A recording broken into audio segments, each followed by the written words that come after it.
আল্লাহ সমস্ত নেয়ামত মানুষের জন্য,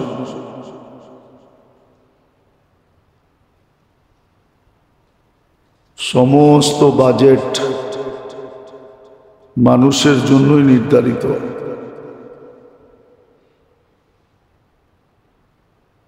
সবকিছু মিলায় জিলায় এটাই বোঝা যায়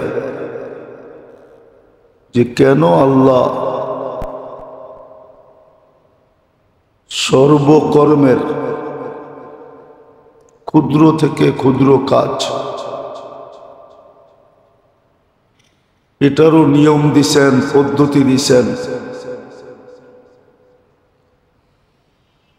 24 ঘন্টা ইবাদত দিছেন, বন্দেগী দিছেন, আবার সপ্তাহে দিছেন, মাসে দিছেন, বৎসরে দিছেন। এই সবগুলো দেওয়ার কারণটা কি?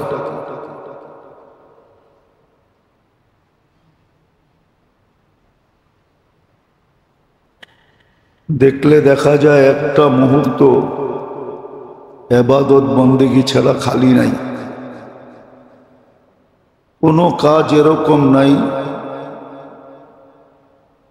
যেটা নিয়ম পদ্ধতি তরতিব কানুন আল্লাহর পক্ষ থেকে নির্ধারিত নাই।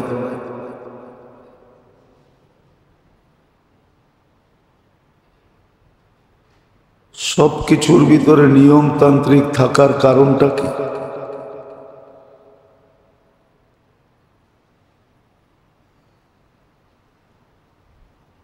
প্রথমত এটা যে মানুষের জন্য বিরাট একটা জিনিস অপেক্ষা করতেছে,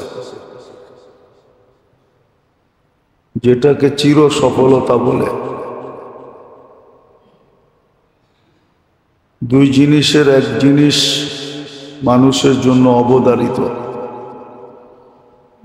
হয়তো সে চিরদিনের জন্য সফল হবে, না হয় সে অসফল হবে।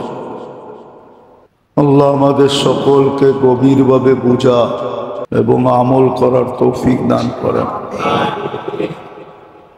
তো কথা চিন্তা করা উচিত, ভাবা উচিত খুব গভীরভাবে যে মুসলমানের প্রত্যেক কর্মে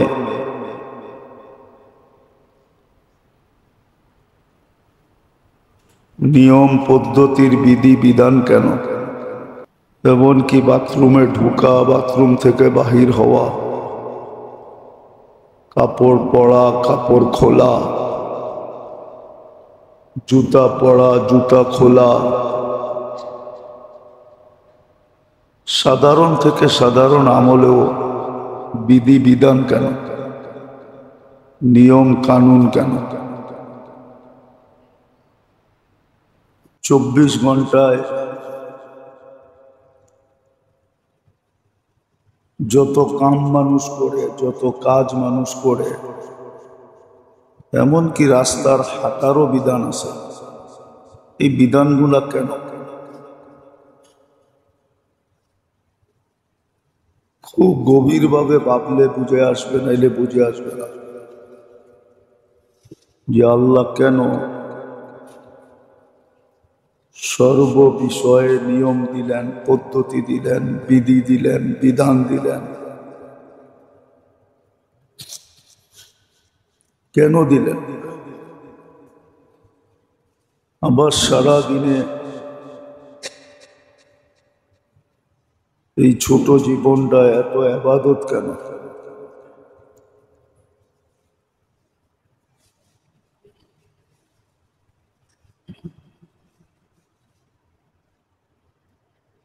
কেননা মানুষের জীবনের কর্মগুলা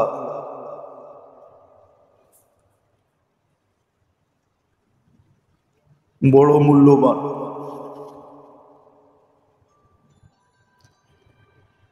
যদি সে মূল্যায়ন করে, তাহলে জীবনের সমস্ত কর্মগুলা অনেক মূল্যবান। এরকম সময়ের মুহূর্তগুলো অনেক মূল্যবান। সেকেন্ডগুলা, মিনিটগুলা, ঘন্টাগুলা, দিন, সপ্তাহ, মাস, বছর, এটা অনেক মূল্যবান।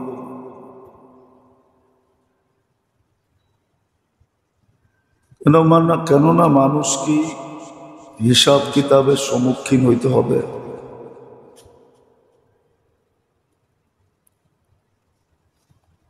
আর মানুষের পিছনেই আল্লাহর সমস্ত বাজেট। বাজেট এই জন্য বললাম, বাজেট দিয়া সহজে বুঝে আসবে।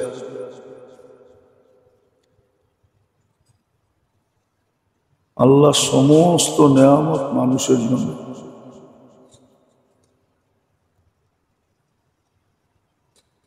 সমস্ত বাজেট মানুষের জন্যই নির্ধারিত।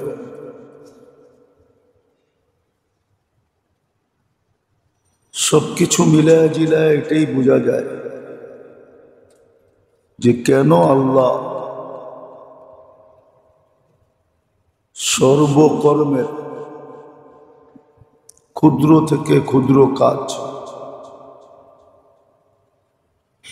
এটারও নিয়ম দিছেন, পদ্ধতি দিছেন। 24 ঘন্টা ইবাদত দিছেন, বন্দেগি দিছেন। আবার সপ্তাহে দিছেন, মাসে দিছেন, বৎসরে দিছেন। এই সবগুলো দেওয়ার কারণটা কি?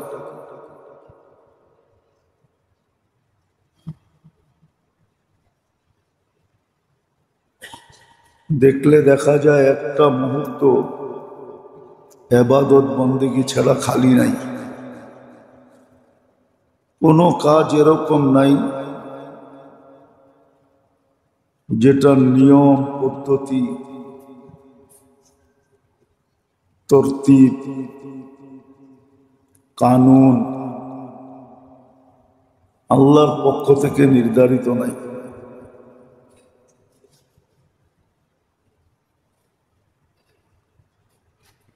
সবকিছুর ভিতরে নিয়মতান্ত্রিক থাকার কারণটা কি?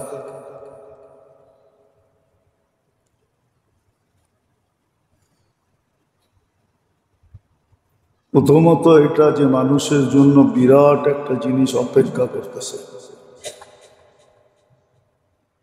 যেটাকে চির সফলতা বলে। দুই জিনিসের এক জিনিস মানুষের জন্য অবধারিত। হয়তো সে চিরদিনের জন্য সফল হবে, না হয় সে অসফল হবে। একটাকে আরবিতে সাআদাত বলে, আর একটাকে আরবিতে শাকাওয়াত বলে। চির সফলতা, না হয় চির অসফলতা।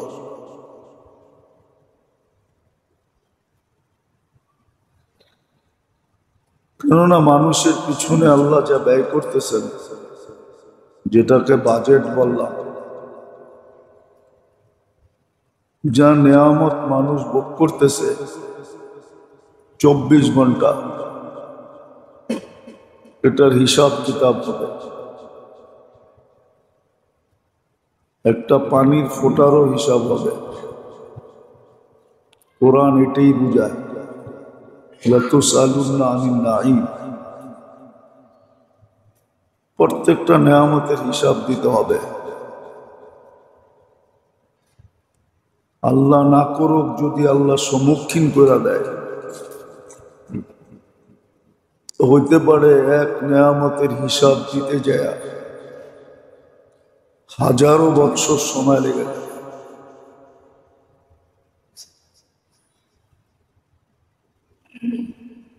এই জন্য কোরআনে আছে,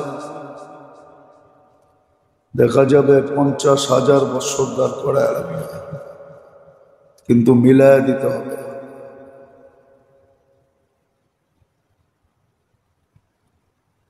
কেননা প্রত্যেকটা নেয়ামতই অতুলনীয়।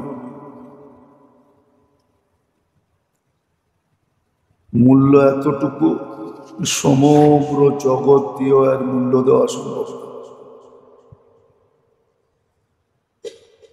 যাকে আল্লাহ মাতৃগর্ভের থেকে দৃষ্টি শক্তি দেন নাই,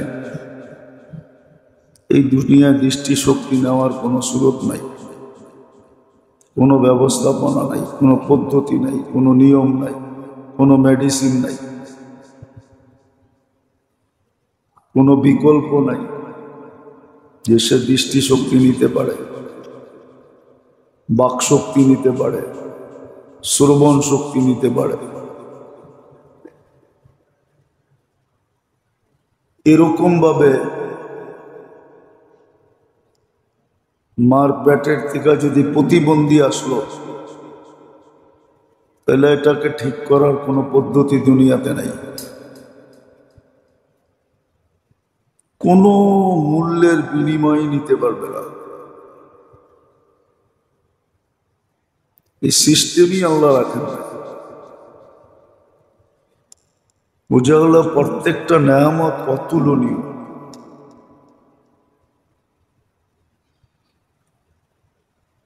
আর এই সব নেয়ামত মানুষ ভোগ করে।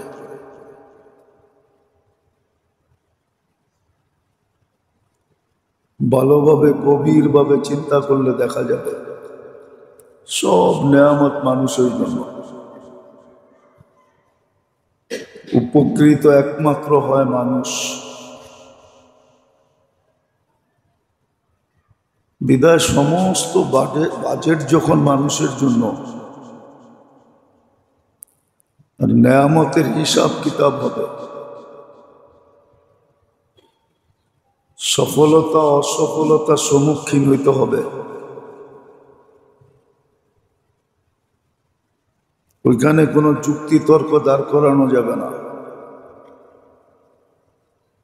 যতই যুক্তি আজকে মাথার ভিতরে খেলুক না কেন, অনেক যুক্তি অনেক তর্ক আমাদের মাথার ভিতরে খেলে, কিন্তু দাঁড় করানো যাবে না। কেননা যেই যুক্তি দাঁড় করাবো ওটার জবাব আমার মাথার ভিতরেই রাখা আছে, ওটা আজকে ওপেন হয় নাই। এই জন্য দুনিয়া বলে মানুষের ব্রেন দুনিয়াতে উঠতে 15% ওপেন হয়েছে, 15%-এর উপরে কারো ওপেন হয় নাই। 85% বন্ধ আছে। ওই 85%-এর ভিতরে কি লুকানো আছে ওটা মানুষ জানে না। 15% যে ওপেন হয়েছে, খোলা হয়েছে, ওটা দিয়ে মানুষ দুনিয়াটাকে এখন টেকনোলজি সমৃদ্ধ করছে, উন্নত করছে। ডিজিটাল বলেন আর স্মার্ট বলেন, মানুষ এই 15% দিয়ে বানাইছে। 85% কিন্তু বন্ধ আছে। এটা মৃত্যুর সাথে সাথে খুলে যাবে। এখন খুলবে না।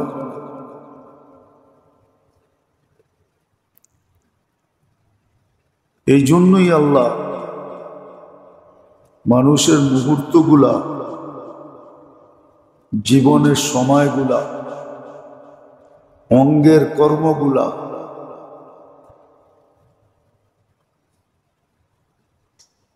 মানুষটা এই 3 জিনিস, মানুষের জীবনের মুহূর্তগুলা, মানুষের 24 ঘন্টার কর্মগুলা, যার সুবাদে এই মানুষটা এরকম দামি হয়। এর আগেও বলছিলাম যে সৃষ্টি তো তাকে সমীহা করবেই, সমগ্র সৃষ্টি তাকে ইজ্জত দিবে, সম্মান দিবে। এমনকি ফেরেশতা পর্যন্ত তাকে সম্মান করবে। আরো ঊর্ধ্বে চলে যাওয়া যায়, আল্লাহ পর্যন্ত তাকে ভালোবাসবে। সে আল্লাহর কাছে ভালোবাসার পাত্র হবে। কোরআন এই দিকে ইঙ্গিত দিছে সায়াজআলু লাহুমুর রহমানু উদ্দা। আল্লাহ তাকে ভালোবাসবে, আল্লাহ তাকে বন্ধু বানাবে, সে আল্লাহকে পাবে, আল্লাহর সাথে তার গভীর সম্পর্ক হবে, আল্লাহ রসুলের সাথে তার নিবিড় সম্পর্ক হবে, দুজনের বড় কাছের হবে, দুজনের কাছেই পরিচিত হবে, প্রসিদ্ধ হবে। মানুষ প্রসিদ্ধ হইতে চায়, এটা মানুষের স্বভাব, কিন্তু শুধু দুনিয়ার জীবনে প্রসিদ্ধ হইতে চায়।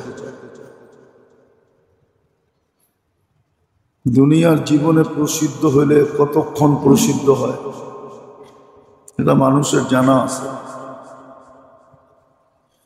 ছোটবেলায় ইতিহাসের পাতায় যাদের নাম পড়ছি, বর্তমান ইতিহাসে একজনের নামও নাই।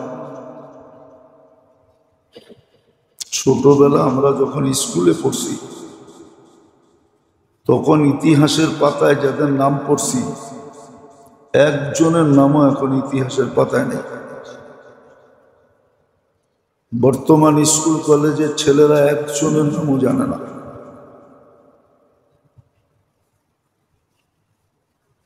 কেননা এটাই সত্য। 100 বছর আগে যারা থাকে ইতিহাসের পাতায়, 100 বছর পরে আইসা তারা মুছা যায়, আবার নতুন কিছু মানুষ ইতিহাসের পাতায় আসে। আর আদি অন্ত তো কেউ পড়ে না, দুনিয়ার শুরু থেকে এই পর্যন্ত কেউ পড়ে না।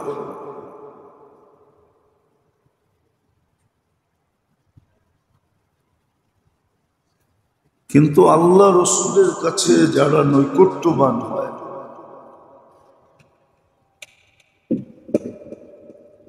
ওদের নাম চিরদিন থাকে। সাহাবা একরামের নাম কিয়ামতের সকাল পর্যন্ত মোছা যাবে না। আউলিয়া একরামের নাম কিয়ামতের সকাল পর্যন্ত মুছবে না। মুহাদ্দিসিনের নাম কিয়ামতের সকাল পর্যন্ত মুছবে না। আবু হানিফার নাম কে কিয়ামতের সকাল পর্যন্ত মুছবে? মুছবে কেউ? শাফি রহমতুল্লাহ আলাইহির নাম, আহমদ ইবনে হাম্বল রহমতুল্লাহ আলাইহির নাম, মালিক রহমতুল্লাহ আলাইহির নাম, হাদিস যারা লেখছে এদের নাম কিয়ামতের সকাল পর্যন্ত মুছবে না। কিন্তু হাজারো কোটি নাম এই পর্যন্ত মুছা গেছে। তো যেটা আমি বুঝাইতে চাইতেছিলাম, যদিও প্রশ্নের ভঙ্গিতে, আল্লাহ করুক আমরা ভাবি যে সর্বকর্মের তরতিব কেন আল্লাহ দিলেন, নিয়ম পদ্ধতি কেন দিলেন, বিশেষ করে মুসলমানের জন্য। যে মুসলমান না তার জন্য ভিন্ন কথা, সে যেমন খুশি তেমন জীবন কাটাইতে পারে। আর এটা শুধু সুস্পষ্ট ঘোষিত, যেমন খুশি তেমন জীবন কাটাও, তামাত্তাউ কলিলান, যেমন খুশি তেমন চলো অল্প কয়েকদিন। ফাইন্নাকুম মুজরিমুন মাসিরুহুমুন নার। তারপরে তার জন্য ওই বাধ্যতার জীবন, জাহান্নাম বাধ্যতার জীবন। ওইখানে আল্লাহ মানুষকে বাধ্য করবে, কোনো মতে বিপরীত করার কোনো সুযোগ নাই। আর বিপরীতে জান্নাত, মন চাহি জীবন, মা তাস্তাহি আনফুসুকুম। ওইখানে কোনো বাধ্যবাধকতা নেই, ওইখানে মন যা চাবে তা করবে, যা মনে আসবে, যা মনে লাগবে। প্রত্যেক কাজের পদ্ধতি কেন, নিয়ম কেন, বিধি বিধান কেন, প্রতিটা মুহূর্ত ইবাদত কেন, বন্দেগী কেন, আল্লাহর থেকে নির্ধারিত কেন? তিন কারণই। আবার কারণগুলা কেন ওটো অল্প বললাম, কেননা সম্পূর্ণ আল্লাহর বাজেট মানুষের জন্য, মানুষের জন্যই বাজেট করতে হয়। নাইলে আমরা চিরাচরিত কেন শুনে আসতেছি যে শবে বরাতের দুর্বল হোক আর শক্তিশালী হোক, পাওয়া যায় কিতাবে শবে বরাতে সারা বৎসরের বাজেট প্রত্যেকের ভাগ্যে লেখা হয়, বা লাইলাতুল কদরের রাত্রে লেখা হয়। এই বাজেট কেন?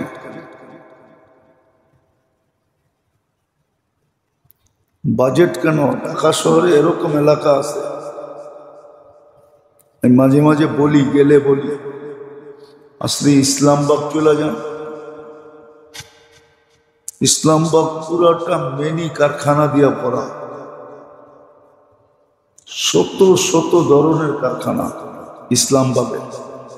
গেছেন কখনো?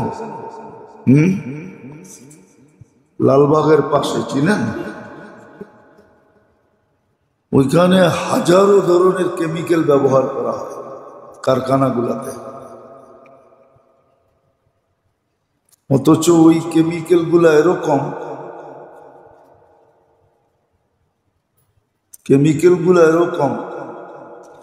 যে এক ফোঁটা পেটে গেলে মানুষ বাঁচবে না। ওই কেমিক্যাল গুলা ওয়েদারের ভিতরে ছড়ায় না? না ছড়ায় না? কখনো হাজারিবাগ গেছেন? ট্যানারি যখন ছিল, গেছেন কেউ? কেমন সুগ্রাম, আতর ফেল, ঠিক না?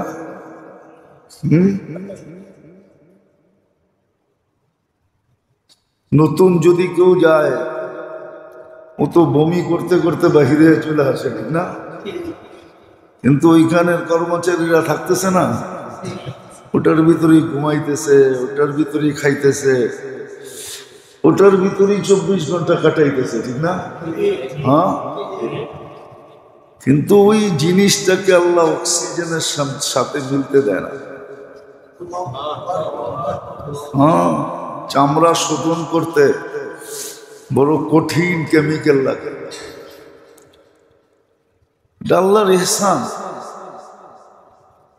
যে এই কেমিক্যাল গুলা তেজস্ক্রিয়া আল্লাহ অক্সিজেনে মিলতে দেন না, ওয়েদারে মিলতে দেন, কিন্তু অক্সিজেনে না। অক্সিজেনে যদি মিলতে দিতেন তাহলে টানতে টানতে আমাদের ফুসফুস ফাঁকি হয়ে যেত। ফাঁকি বোঝেন? পাউডার।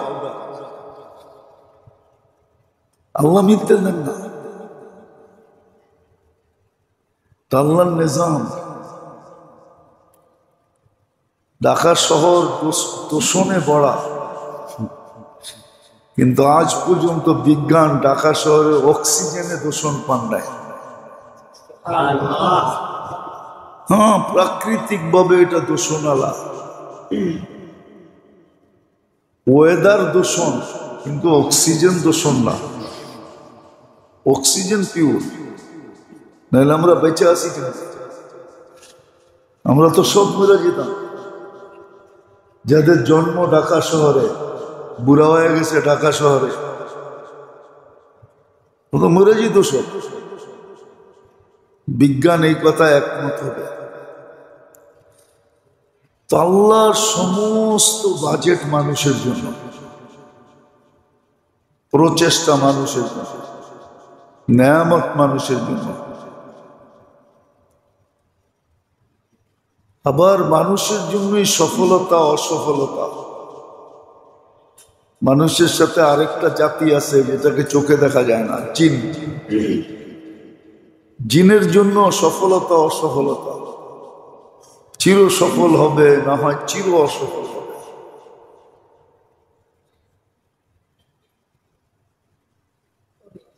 মানুষই দামি হবে নাহলে বেদামি হবে। এই জন্যই কিতাবে আছে প্রাণীগুলা মানুষকে শুধু শুধু সতর্ক করে না, প্রত্যেক প্রাণী মানুষকে সতর্ক করে। প্রত্যেক বস্তু মানুষকে সতর্ক করে। মাটিও মানুষকে সতর্ক করে। হ্যাঁ, সূর্যও মানুষকে সতর্ক করে। ফেরেশতাও মানুষকে ডেলি সকালে সতর্ক করে। আল্লাহ তো করেনি করেন, আল্লাহর রসুল তো করেনি করেন।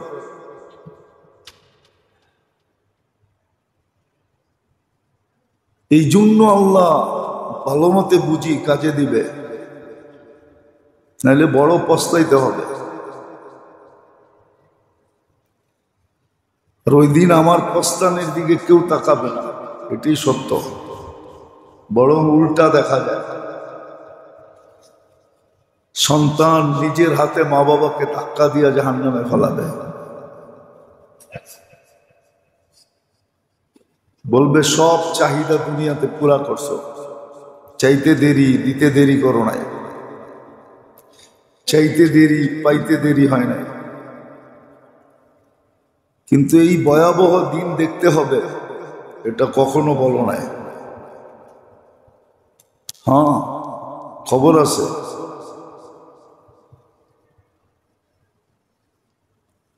এরকম প্রত্যেক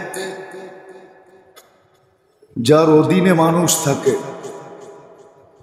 প্রত্যেক অধীনস্থরা তার বসকে, তার ঊর্ধ্বতম কর্মকর্তাকে ওই দিন জাহান্নামে ফেলাবে। কোরআন সুস্পষ্ট বলে, এরকম বলা যায় লিডারদেরকে।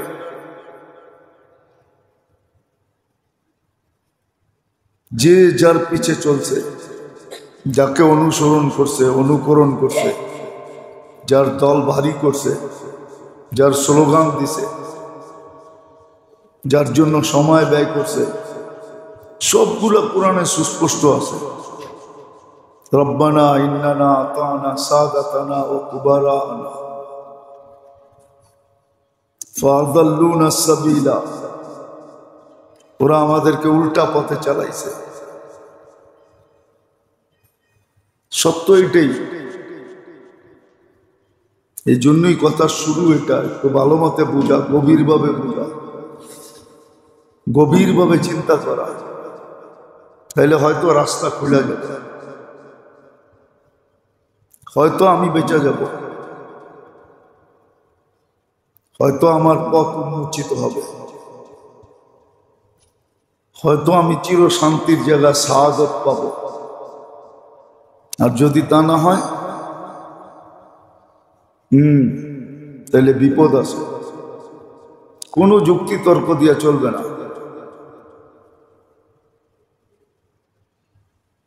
এটা আল্লাহ বলিয়ে দিছে, ইয়াউমা লা ইয়ানফাউ মালুন ওয়ালা বানুন। তোমার মাল তোমাকে কাজে দিবে না, সম্পর্কগুলো কাজে দিবে না। আর কোরআনে সুস্পষ্ট আছে,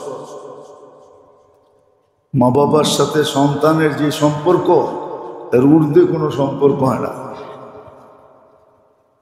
কিন্তু নূহ আলাইহিস ইসলামের ছেলে দিয়ে আল্লাহ বুঝিয়েছে, নূহ আলাইহিস ইসলামকে দিয়ে কোনো কাজে দিবে না, ছেলের কোনো কাজে আসবে না। কোরআন সুস্পষ্ট বলে দিছে।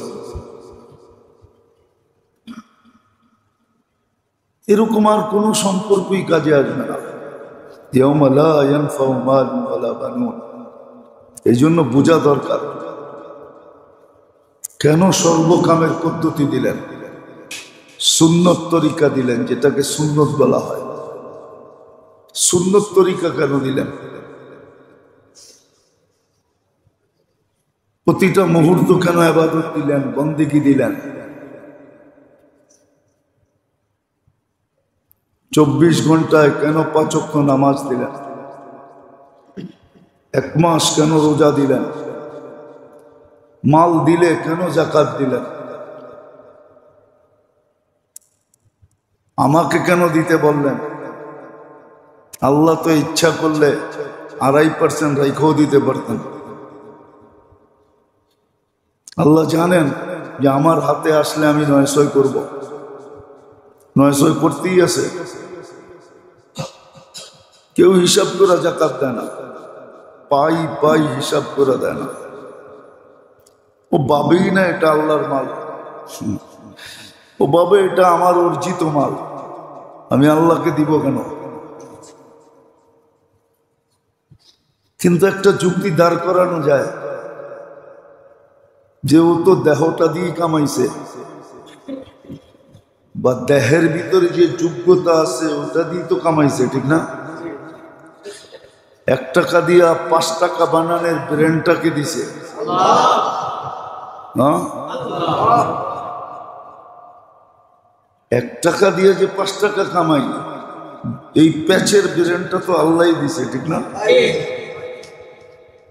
শ্রম দিয়া যে কামাই, এই দেহটাকে দিছে আল্লাহ দিছে। তাহলে তো যুক্তি এখানেও দাঁড়ায় যে আল্লাহই দিছিল।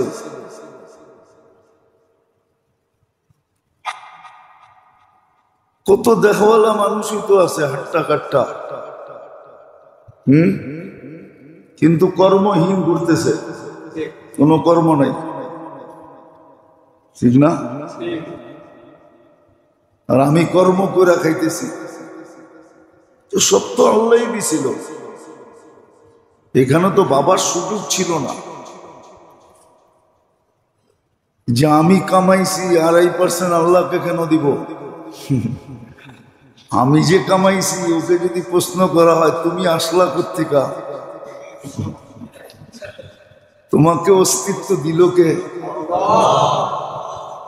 তোমার জন্ম কোত্থেকা, তোমার পূর্ণতা কোত্থেকা, তোমার সুস্থতা কোত্থেকা, তোমার যোগ্যতা কোত্থেকা, এরকম 100 না 1000 প্রশ্ন করা যায়। আর ওর যদি মাথা ঠিক থাকে তো আপনি যেরকম আল্লাহ বলতেছেন ওকে আল্লাহ বলতে হবে। আর মাথা যদি নষ্ট হয় তো হয়তো উল্টোও বলতে পারে, কিন্তু 2.5% তো দেয় না, পাই পাই হিসাব করে দেয় না। দিতে গেলেও দিলে ধাক্কা লাগবে, ঠিক না? এতটি টাকা, লাখের ভিতরে 2.500, অথচ এই দুনিয়ায় আছে অন্যান্য উম্মতরা 10% যাকাত দিতেন। কত? 1,10,000 দিতে হতো। আমাদের জন্য কনসিডার করছেন আল্লাহ, এটা এই জন্য করছেন, নাহলে অন্য উম্মতরা আঙ্গুল উঠাবে, অভিযোগ দায়ের করবে যে আমাদের থেকে তো 10% নিলেন, উম্মতে মুহাম্মদীর সাথে এমন কি পীড়িত যে 1 টাকাও নিলেন না। এরকম কি পীড়িত আপনার লগে, কি ভালোবাসা, কি মহব্বত, কি স্নেহ, কি মায়া, কি মমতা, আঙ্গুল উঠাইতে পারত। এই জন্য লমসম নিয়া, ঠিক না? লমসম নিয়া ছেড়ে দেয়। অনেক সময় হয় না, আপন মানুষ গেলে চালান তো দেওয়া যাবে না, যেই দামে কিনছি ওই দামটা দেন, লাভ লাগবে না। তাহলে আমাদের থেকে লমসম নিছে যেন অন্য উম্মত আঙ্গুল না উঠাইতে পারে।